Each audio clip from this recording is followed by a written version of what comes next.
I'd be happy to... Osvrćući se na relativno brzo prihvatanje sporazuma sa Kosovom od strane aktuelnih vlasti Srbije, Joseph je rekao: Government under the Democratic Party. Vlada Demokratske stranke na čelu sa Borisom Tadićem postigla je ogroman napredak u postizanju tog cilja. Teško je tvrditi da je ova nova vlada sama od sebe i nijotkuda odlučila da učini nešto što Demokratska stranka nije mogla da učini. Međutim, značajno je to što su izbori u maju 2012. u Srbiji pokazali da postoji široki nacionalni konsenzus o Kosovu. Vrlo dugo se smatralo da bi bez Tadića situacija bila izgubljena. Kako vidimo, izbori nisu ništa promenili u smislu evropske integracije Srbije. Takva nastojanja su čak intenzivirana. Evropska unija je dodatno doprinela tom procesu, kaže Joseph. The reason there's this consensus.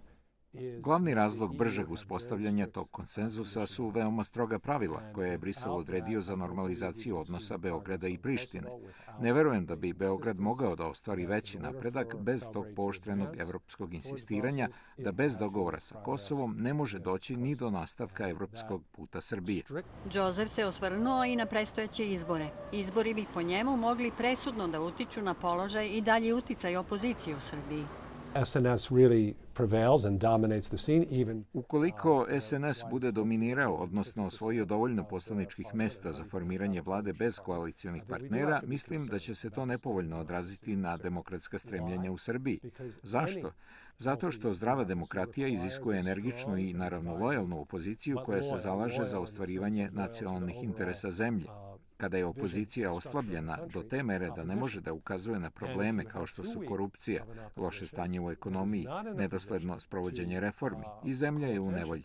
Nažalost, nedavna ostavka člana vlade i kritika rada vlade već ukazuju na nedostatak pravih reformi. Naš sagovornik dodaje: You don't have a strong opposition.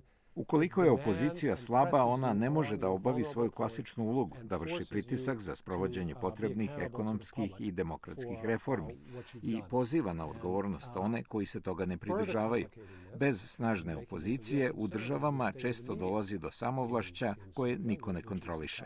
Drugim rečima, bez predanosti sprovođenju reformi, put Srbije do evropskog članstva mogao bi da potraje mnogo duže nego što je potrebno, zaključio je Joseph.